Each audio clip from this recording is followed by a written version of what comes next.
Objectives: to learn how to maintain flexibility and gently increase the range of joint and muscle movement while decreasing pain, swelling, and stiffness that might occur. Purpose: to aid in the recovery of patients who have joint injuries and to restore sufficient motion in the shoulder, knee, and elbow bending joints. ROM exercises can assist to reduce pain, strengthen the muscles surrounding the joint, and allow you to exercise or perform daily duties with little difficulty if you have a joint injury, have surgery, or experience pain when you move.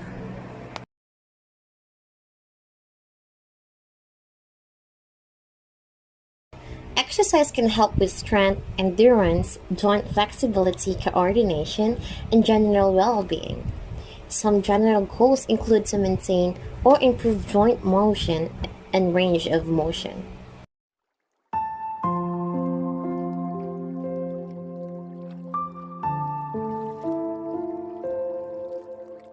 Principles of exercise activities. The patient should not be forced to perform beyond their physical limits.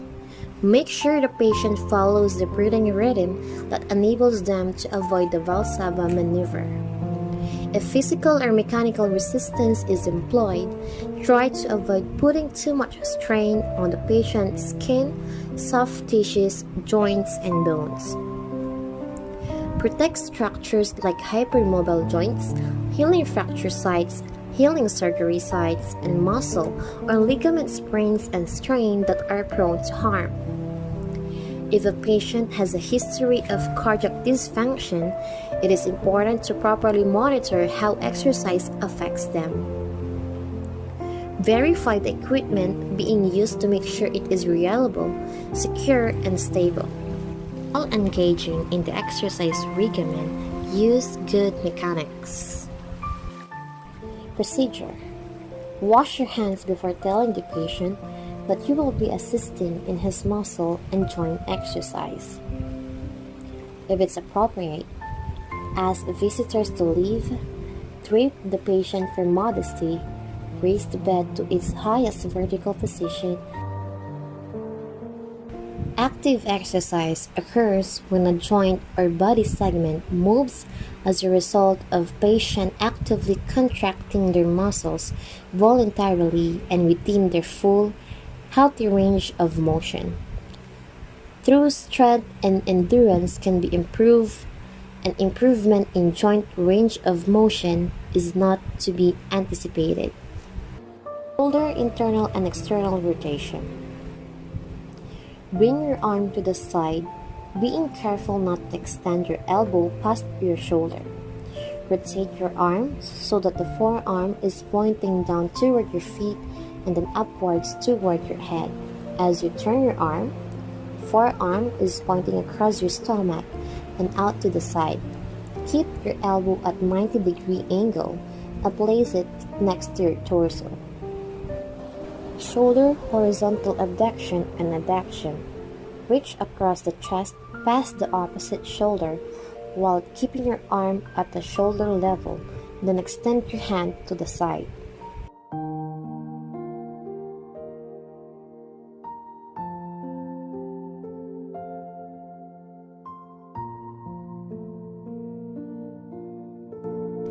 Elbow flexion and extension. Bend the elbow so it's parallel to the body and touches the shoulder before straightening it out once more.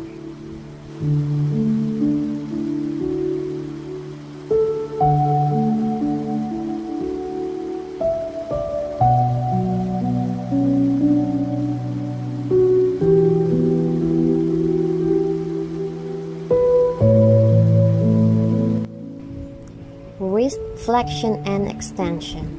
Wrist in an upward and downward motion.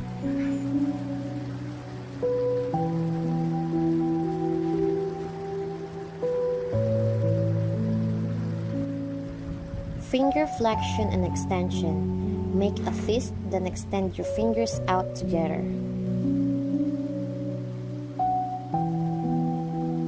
Finger flexion and extension. Straighten each finger in turn by touching the tip to the base of each one. Finger adduction and abduction. Straighten your fingers, pinch them together, and then spread them apart.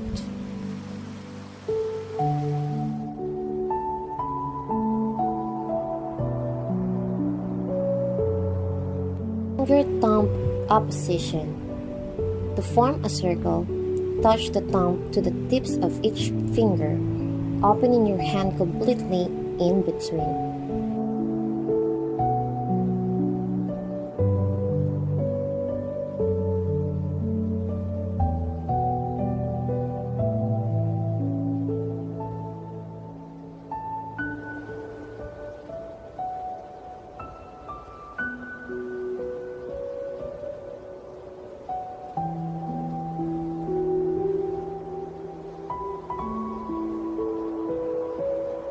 Hip or knee flexion and extension. While keeping your foot off the bed, bend your knee and pull it up toward your chest. Lower your leg to the bed, straightening your knee as you do so.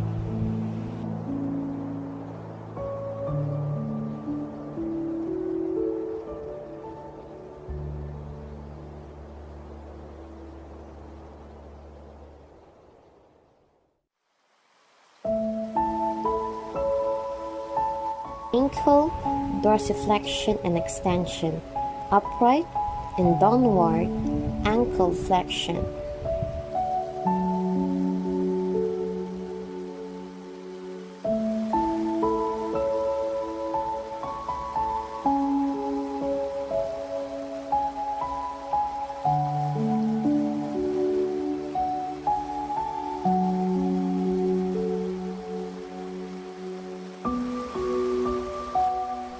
Toe flexion and extension. Toes should be straight and bent.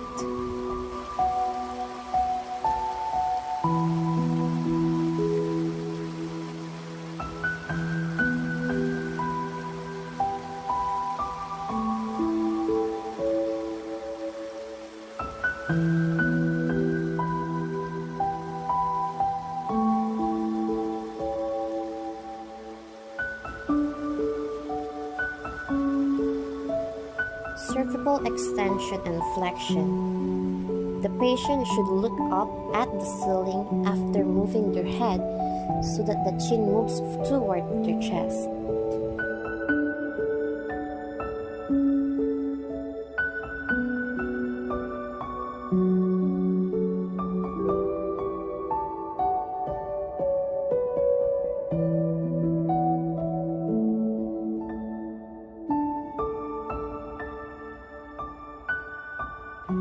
Cervical rotation and side bending. Turn and bend your head to the left and right such that one ear is closer to your shoulder.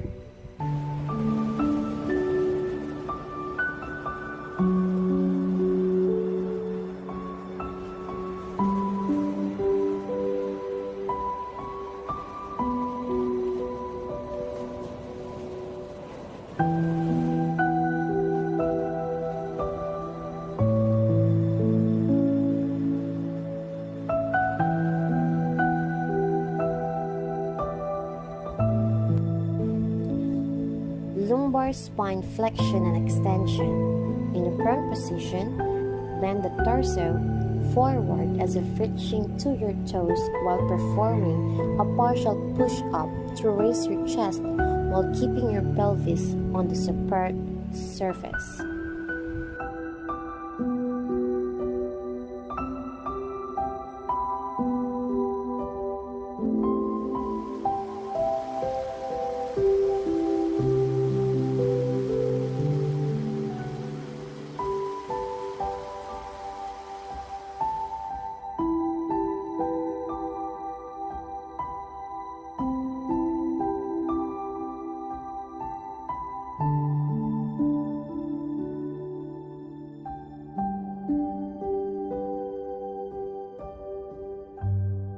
Passive exercise is the movement of joint or body segment caused by an external stimulus within a free and normal range of motion, and without the patient actively contracting muscles voluntarily.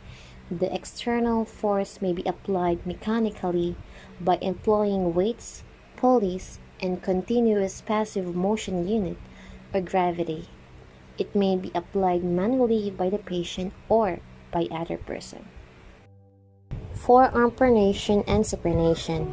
Turn the forearm so the palm faces first toward the head and then toward the feet while holding the arm parallel to the body with the elbow bent to a 90-degree right angle.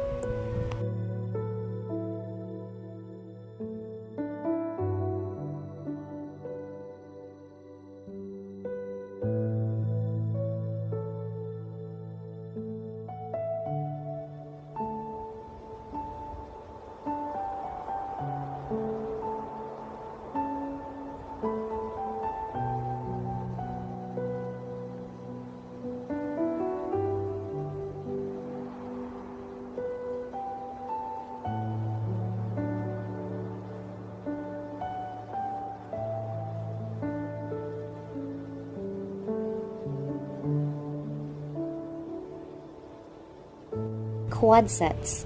Tighten your thigh muscles while your leg is flat on the bed, pushing your knee into the mattress.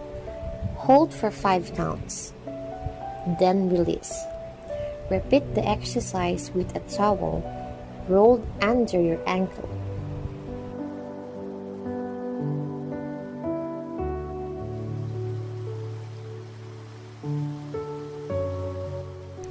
Straight leg raising. Raise the leg off the bed while maintaining a straight knee. Slowly lower the leg back to the bed.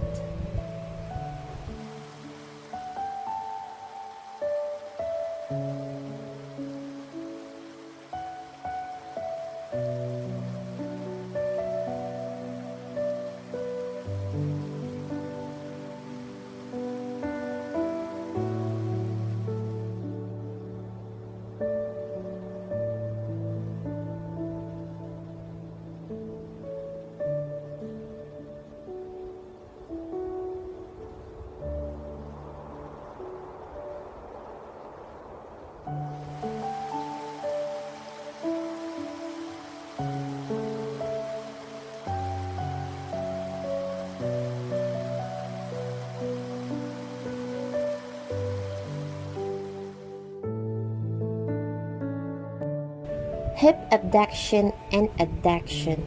Move the leg out to the side, touch it to the other leg, and then slide it back in place with the knee pointing to the bed ceiling and leg flat on the bed.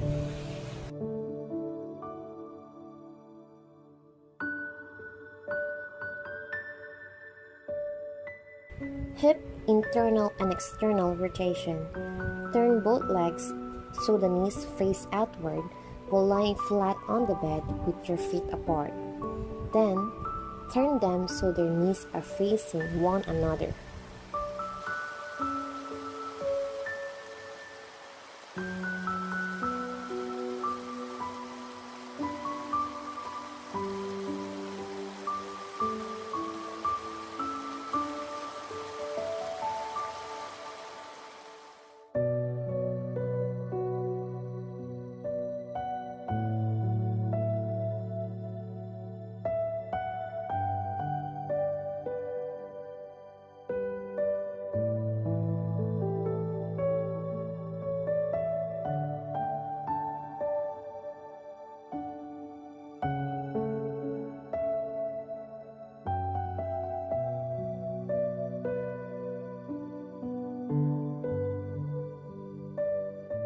Hip internal and external rotation. Variation. Laying flat on the bed with one foot in a bent knee. Turn the leg so that the knee crosses the other leg and then moves out to the side. Repeat with the other leg.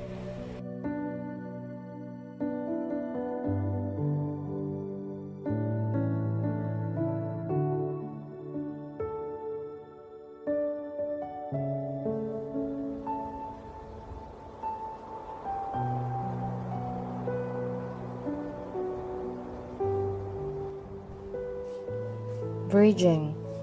With both knees bent and the feet flat on the bed, turn one leg so the knee slides out to the side and then inward across the other leg. Perform each leg separately.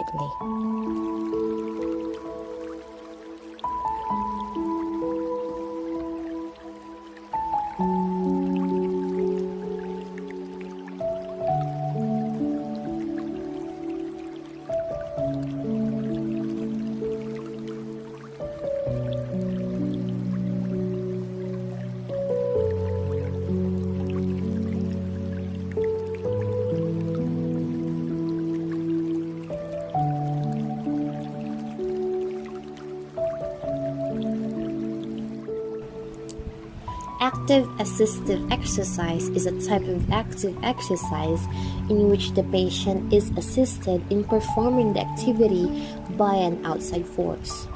Assistance can be provided manually, mechanically, or through the force of gravity. To the extent that they are capable, the patient must be continued to make active voluntary muscle contractions. When the patient's performance is limited by a muscular weakness, exhaustion, or pain, or when active, voluntary muscle contractions are sought, this technique may be used. Upper arm flexion and extension. The upper arm is assisting the action that should be able to stretch overhead and bringing the arm to vertical.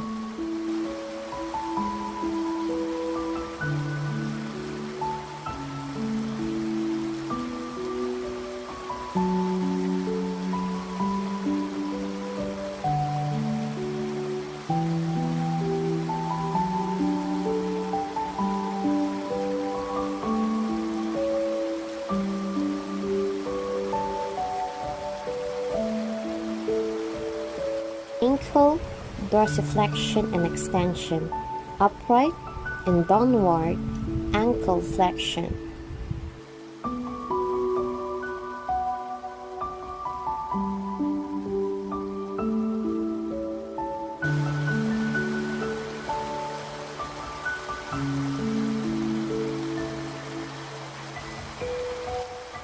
Toe flexion and extension.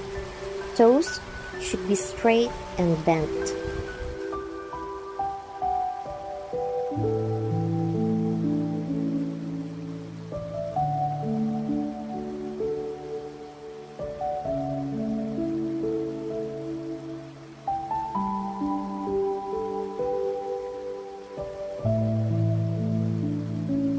Wash your hands. Record that you have finished the exercises.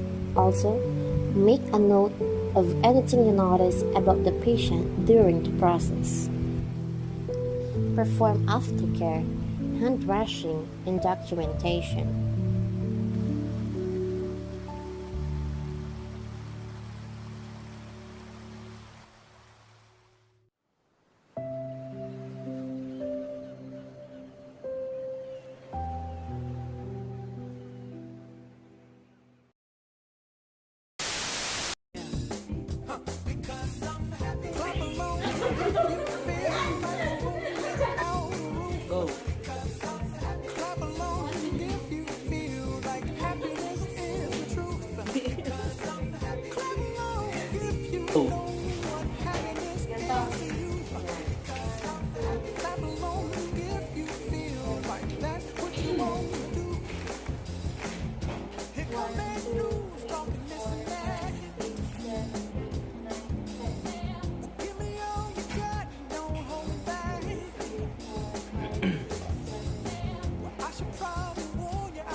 Okay po.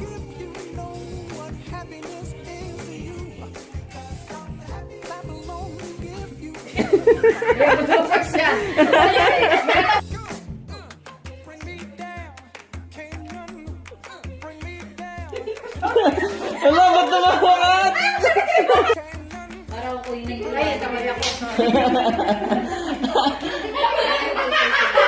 Subukan yung konti dito.